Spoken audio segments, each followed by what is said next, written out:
dt igual a esse valor que está aí, menos 1, mas que x1 dt seja constante, possua esse valor e que se mantenha constante. E x2 dt, vamos com esse outro, 2, e que também seja esse valor aí e se permaneça constante. Então, eu tomei cuidado de colocar aqui x1 de t, e aqui x2 de t, e do lado direito não aparece t, ou seja, para deixar claro de que são soluções constantes. As soluções constantes são as que a gente chama soluções de equilíbrio. Então, a nossa proposta é que a solução desse sistema de ideais seja realmente o ponto de onde começou, o ponto inicial, da condição inicial, e que permaneça parado nesse ponto o tempo todo. Né? Bom, como a gente confere se isso aqui é verdade? Bom, a gente teria que confirmar que esta solução proposta, x1, x2, obedece ao sistema. Agora, que esta solução proposta obedece à condição inicial, isso está na cara, né? É a mesma expressão. Então, se isso é válido para todo instante de t, em particular quando t é igual a 0, x1 vale menos 1. Né? Em particular, quando t é igual a 0, x2 vale 2. Então, a condição inicial, essa já está sendo satisfeita. A parte não trivial seria ver que esta função constante x1 e esta função constante x2 obedecem ao sistema de EDOs. Bom, o que deveria acontecer? Se x1 for constante, significa que a derivada de x1 com respeito ao tempo t deveria dar 0. Aqui do lado esquerdo deveria dar 0 e o mesmo deveria acontecer com x2 dt. A derivada dele deveria dar 0. Então, o que a gente teria que confirmar? O que a gente teria que confirmar é que do lado direito também vai dar 0, quando a gente substituir estes valores de x1 e de x2. E que isso deva acontecer para a primeira e para a segunda das equações do sistema. Então, isso que a gente vai confirmar.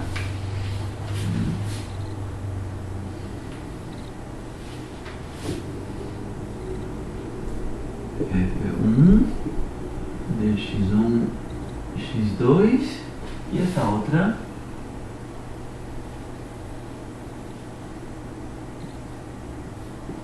F2 de x1, x2. Então, o que a gente vai fazer? A gente vai confirmar que a função F1 zera quando avaliada nesse valor, menos 1 e 2, e que a função F2 também zera. Então, isso que a gente está propondo aqui, né, para t maior ou igual do que 0, é o que a gente chama uma solução de equilíbrio, aquelas que não mudam no tempo t. Né?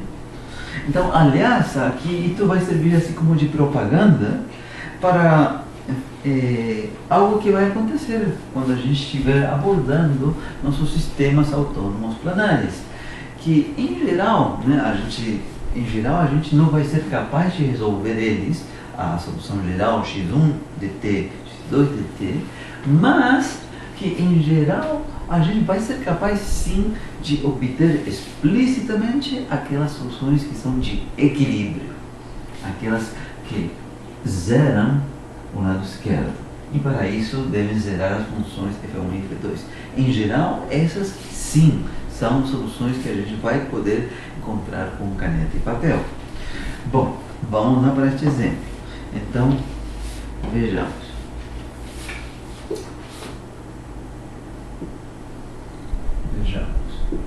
Primeiro, f1 avaliada em x1 igual a menos 1, x2 igual a 2. E igual, então, primeiro termo, aqui tem menos 1 a quarta, vezes x2, que vale 2, mais seno de π, x1 que vale menos 1, x2 que vale 2, e tudo isso menos 2. Simplesmente substituir nesta expressão que está aqui, x1 por menos 1 e x2 por 2. E apareceu essa expressão. Né? Bom, menos 1 à quarta é mais 1. Vezes 2, isso aí dá 2, né? Mais 2. Por outro lado, esse segundo termo, seno de π vezes menos 1 menos 2, vai dar seno de menos 2π.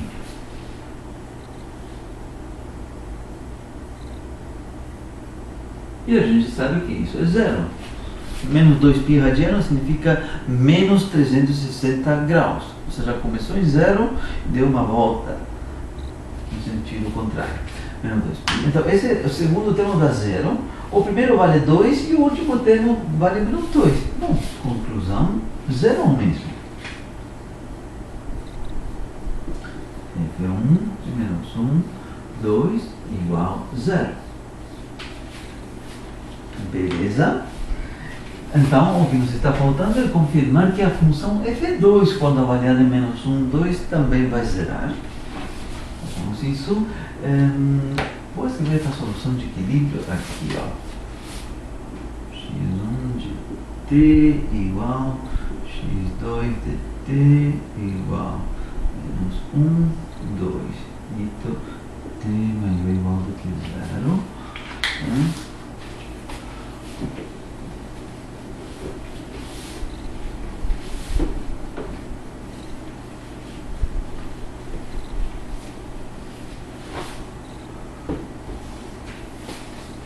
Muito bem, então agora confirmamos que, segundo, que f2, quando avaliado em menos 1 e 2, que isso vai zerar. Vejamos, temos uma linha de fração aqui no denominador, tem menos 1 ao quadrado, vezes x2, que vale 2, mais 1. No numerador tem exponencial de x1 mais 1, onde x1 vale menos 1, né? Então, exponencial de menos 1 mais 1. Esse é o primeiro termo. Menos outra fração aqui, linha de fração. No denominador temos 2 vezes x1 ao quadrado. 2 vezes menos 1 ao quadrado, mais x2 ao quadrado, mais 2 ao quadrado. E no numerador temos x2, ou seja, simplesmente 2. Então, ficou essa expressão na hora de substituirmos x1 igual a menos 1, x2 igual a 2 nela. Bom, primeira coisa, né, que aqui exponencial de menos 1 mais 1 dá uma exponencial de 0 que vale 1, né? Exponencial de 0 que vale 1. Tá certo? Né? Aqui agora, no denominador, esse menos 1 ao quadrado dá 1, então vai ficar 2 mais 1, isso dá 3. Né? Então, 3 ficou nesse denominador. Ou seja, a primeira das frações é 1/3. Né? 1 dividido por 3. No segundo caso, aqui, bom, já temos um 2 no numerador, e no denominador temos 2 vezes menos 1 ao quadrado dá 2, mais 2 ao quadrado 4, 2 mais 4 dá 6. Então a segunda ficou 2/6. Ficou 1/3 menos 2/6, isso dá 0, né? Igual 1/3 os 2/6, isso implica que 1 menos 1, 2 igual a 0. Bom, então isso nos está confirmando que a nossa solução proposta, digamos, a gente tirou da manga, digamos, né? A nossa solução proposta é a solução do problema, né? Então, onde eu vou utilizar o teorema de unicidade? No seguinte momento, no fato de que o que diz o teorema de unicidade, aqui estão as funções f1 e f2. Tudo bem, a gente teria que fazer o cálculo das derivadas parciais delas com relação ao x1, x2, etc. e ver que são funções contínuas, mas acreditem, isso vai acontecer e na vizinhança desse ponto daí, né, que vão ser satisfeitos esses requisitos do teorema de unicidade, né? Mas o teorema de unicidade nos diz que esse problema daqui, este PBI, possui solução única. Então, não interessa como é que a gente se virou para encontrar essa solução, mas se a gente encontrou uma solução, essa é a solução do problema, não tem outra. Então, essa é a graça. Então, do teorema de unicidade,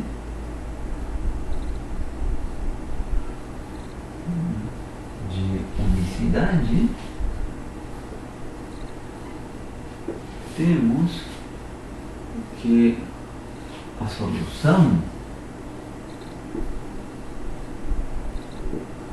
que encontramos aqui,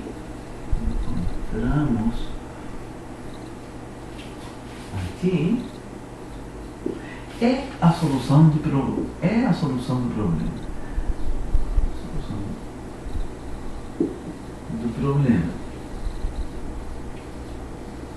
Do PDI. Não há outra. Do PDI. Não há outra.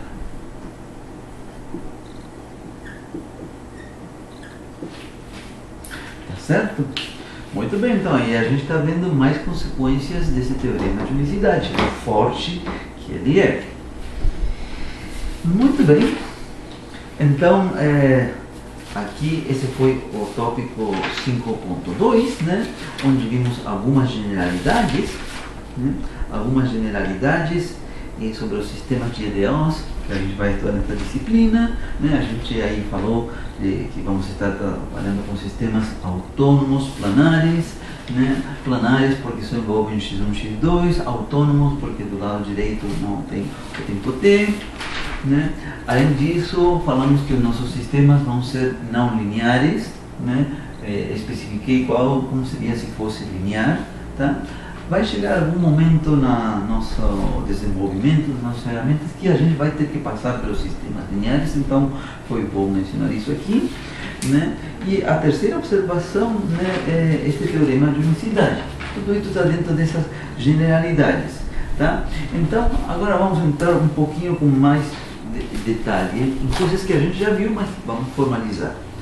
Falemos sobre o tipo de soluções com as quais a gente se pode encontrar na hora de resolver um sistema de EDOs não lineares. Eu digo o tipo de soluções na hora de resolver, sabendo que muitas vezes a gente não vai ser capaz de resolver, mas que se pode provar matematicamente, né, que o tipo de solução, por exemplo, seja periódica, né, ou que seja solução de equilíbrio. Esse tipo de coisas se pode fazer a prova matemática. A gente não vai ver, mas a gente vai listar aqui o tipo de situações com as quais a gente vai se encontrar, né, e que vão nos fazer lembrar do caso do pêndulo simples, o caso mais claro, mas também pode nos fazer lembrar dos outros dois casos, predador-presa ou das espécies em competição.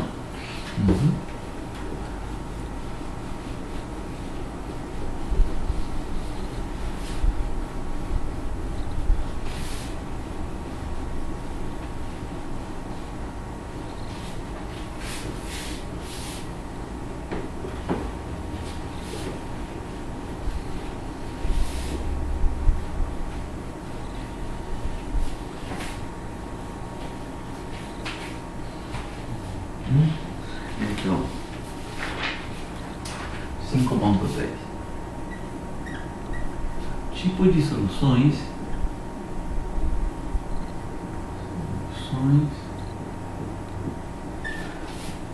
que podem aparecer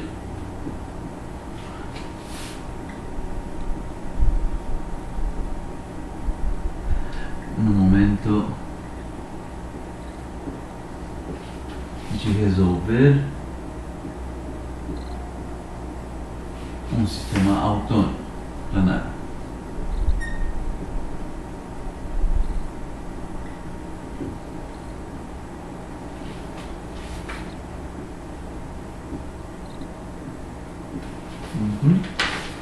Então, vamos começar pela mais simples que a gente encontrou em todos os nossos exemplos, né?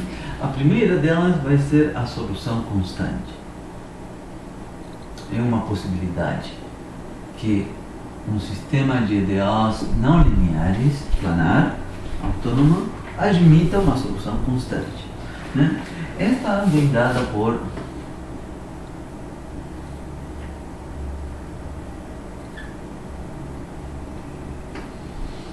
x1 de t igual a algum valor constante, vamos chamar de x1p, e x2 de t algum outro valor constante, x2p. Então, isso nos está fazendo lembrar do exemplo que acabamos de fazer. O exemplo que acabamos de fazer, a solução do exercício era aquela solução constante, né? Então, aqui, isto para t maior ou igual do que zero, e o que a gente vai estar chamando de solução de equilíbrio, né? Esse tipo de solução, né, vai ser chamada de solução de equilíbrio. E precisamente porque não muda quando o tempo t transcorre, né? Então, esse tipo de solução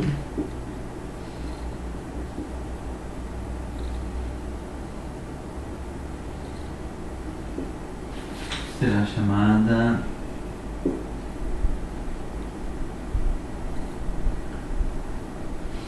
de, abre aspas, solução de equilíbrio.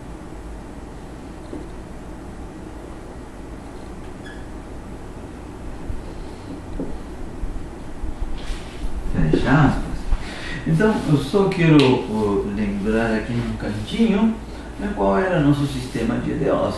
dx1 dt igual a f1, dx2 dt igual a f2, mas quero mantê-lo aqui explícito por uma observação que eu vou mencionar neste momento. Aqui está o f1 de x1, x2, aqui está o f2 de x1, x2.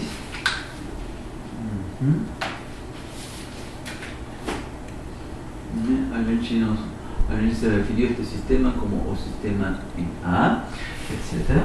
Então, se de fato acontecer que x1 dt igual a esse valor constante, x1p, x2 dt igual a este outro valor constante, x2p, for uma solução de equilíbrio, o que deve estar acontecendo é que necessariamente essas funções f1 e f2 devem estar zerando quando x igual a x1p e x2 igual a x2p. Como aconteceu no exemplo que acabamos de fazer. A gente conferiu que o f1 e o f2 zeravam nesse ponto.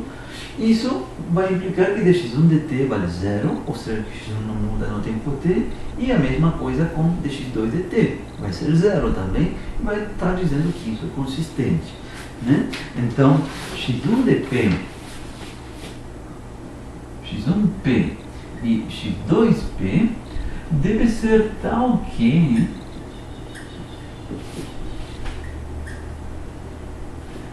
as funções f1 e f2 devem zerar nesse ponto.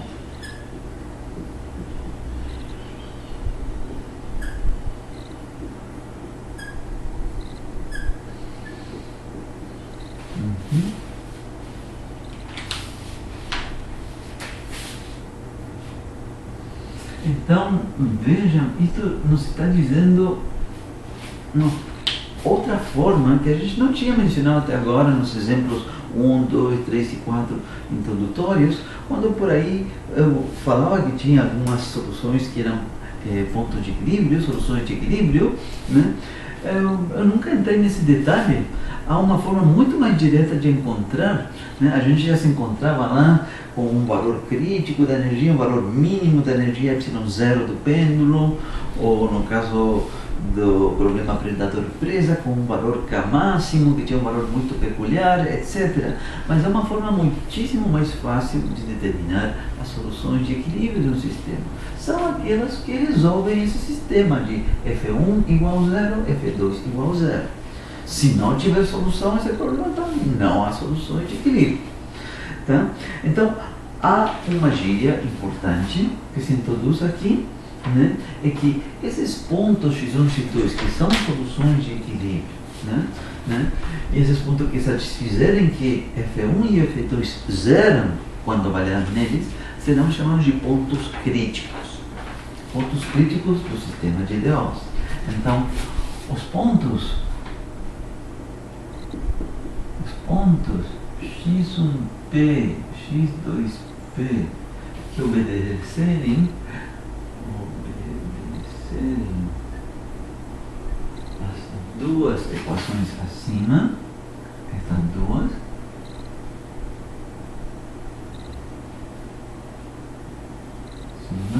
serão denominados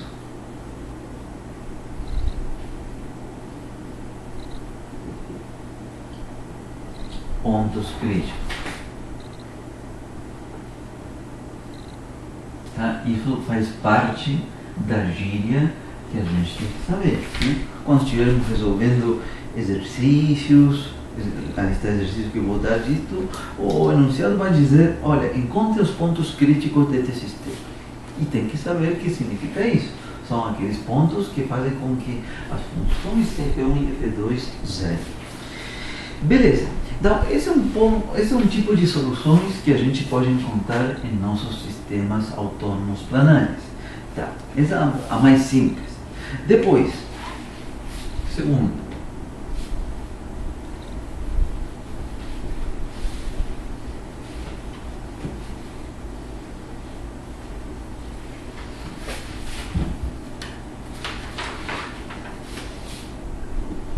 soluções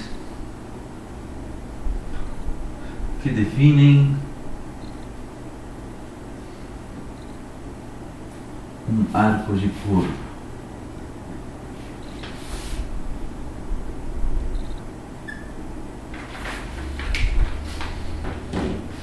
Né? Trata-se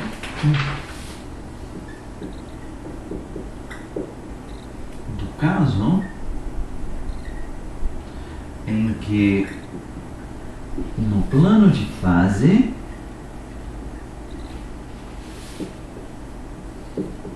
e qual é o plano de fase? É o plano x1, x2. Né? A curva começa em algum ponto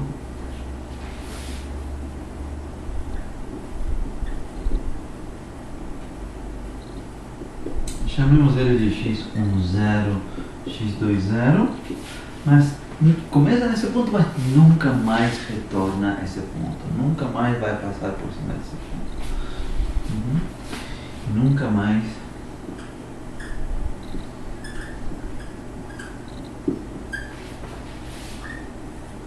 retorna nesse ponto. Claramente, este tipo de soluções que definem o arco de curva não pode ser o caso das soluções de equilíbrio, que são um ponto só.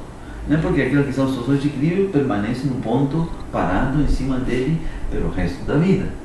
Né? Então, aqui está dizendo que não pode retornar nunca mais para esse ponto.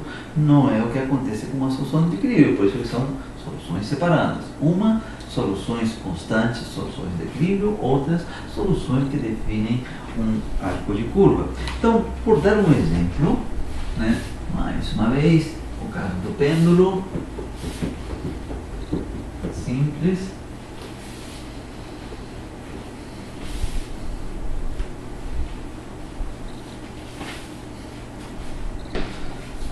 Exemplo.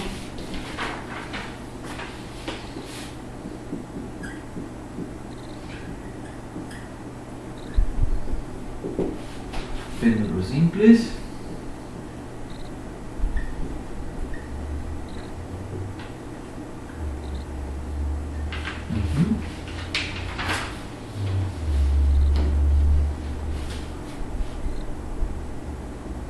Onde que apareciam estas curvas que definem um arco? Aqui.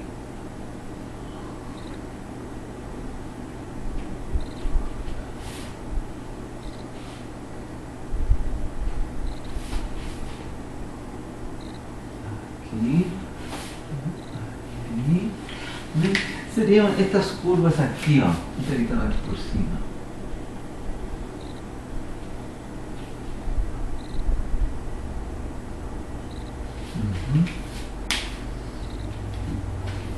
A gente tem estas. Também poderia até ser esta curva crítica, que começa aqui nesse ponto e vai até esse outro ponto. Começa e nunca retorna a esse ponto. Também serviria como exemplo de curvas que definem um arco de curva, soluções que definem um arco de curva. Né? O que não pode ser, sim, seriam essas soluções aqui com o formato de elipse que estão aqui dentro, né? Porque estas são outras que retornam ao mesmo ponto. Né? Não pode ser isso. Então, seria alguma curva como esta que está aqui em cima ou esta que está aqui em vermelho. Esses seriam exemplos de soluções que definem um arco de curva.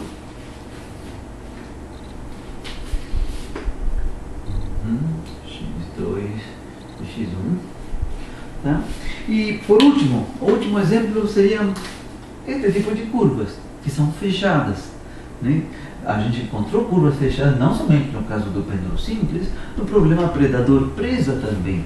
Tinha uma solução de equilíbrio, um ponto, e no primeiro quadrante tinha curvas fechadas, todas fechadas. E eu falei que não era óbvio, a partir da equação cartesiana que tinha essa curva, de deduzir que fossem curvas fechadas.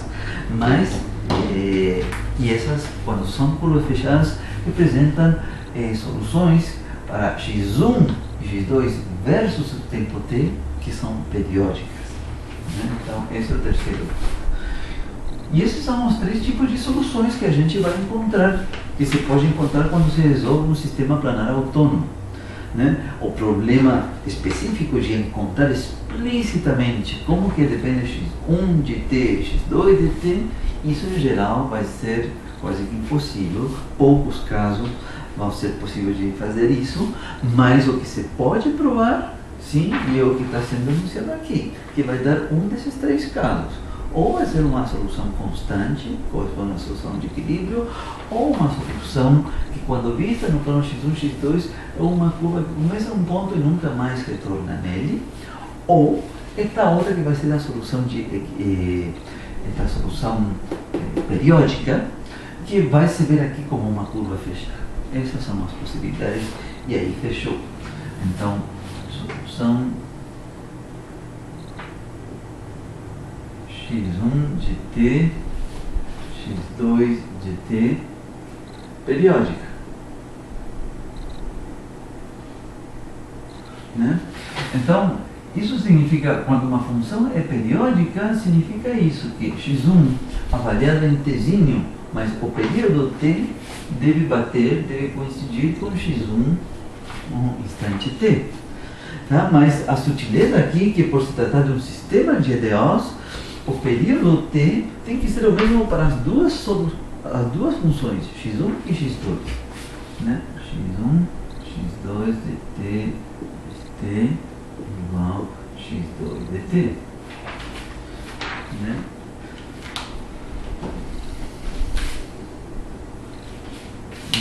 Então, agora, quanto vale esse período?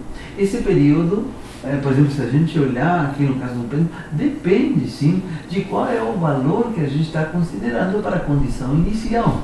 Né? Quando a gente, no caso do pêndulo, tinha um valor inicial tal que fossem pequenas oscilações, tem uma fórmula para isso. Quando as oscilações vão sendo maiores, né, vai aumentando o período, demora mais tempo em dar uma volta. Então, coloquemos aqui, né? Vamos ensinar que isso faz parte da gíria. Quando a gente tem uma solução que é periódica, também é chamada de ciclo. Né? Esse tipo de solução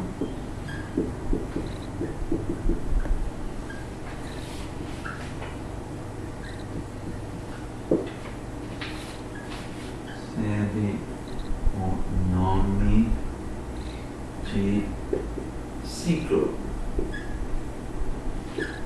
Né?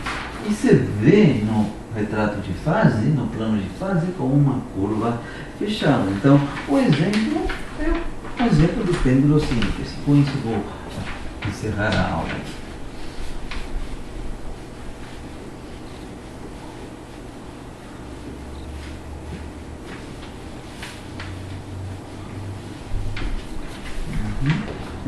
exemplo.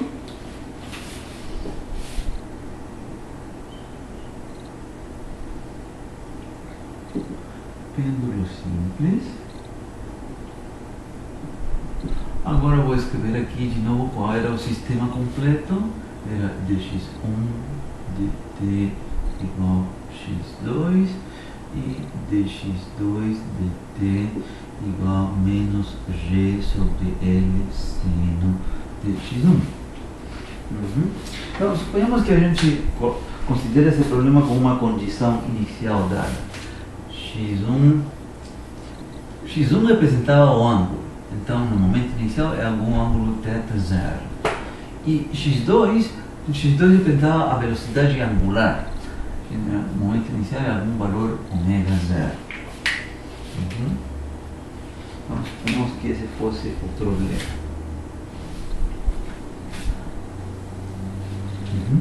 Então, a partir desses dados iniciais, aparecia aquela constante que era a energia mecânica do pêndulo e que era mantida constante, né? Aparecia aquele ε0, né, que era igual a 1/2 ω0 ao quadrado menos g sobre L cosseno de θ0.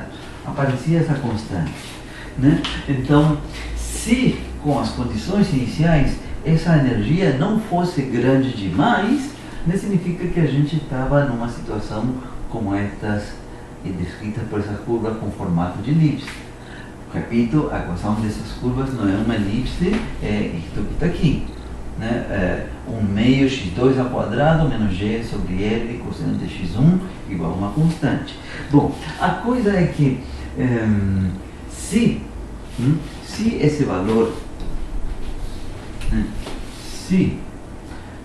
de ε0 se encontrar acima do valor crítico, que era menos g sobre L, e abaixo do outro valor,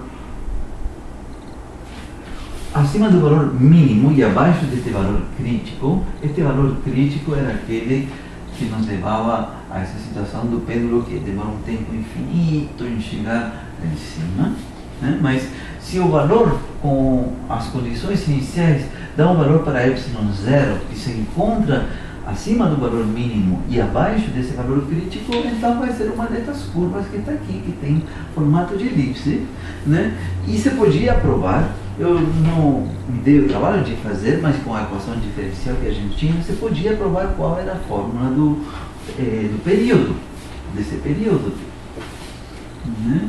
Então, nesse caso, vou escrever, já escrevi esta fórmula em uma outra aula, né? Não é para que vocês decorem, não, porque eu também não sei, mas a coisa é saber que existe 2 L sobre 2G, né? Aqui no integral de menos arco cosseno de menos ε0 L sobre G, aqui mais arco cosseno de mais ε0 L sobre G, e o que vem aqui no integrando, raiz quadrada de cosseno de θ mais ε0 L sobre G de θ, né?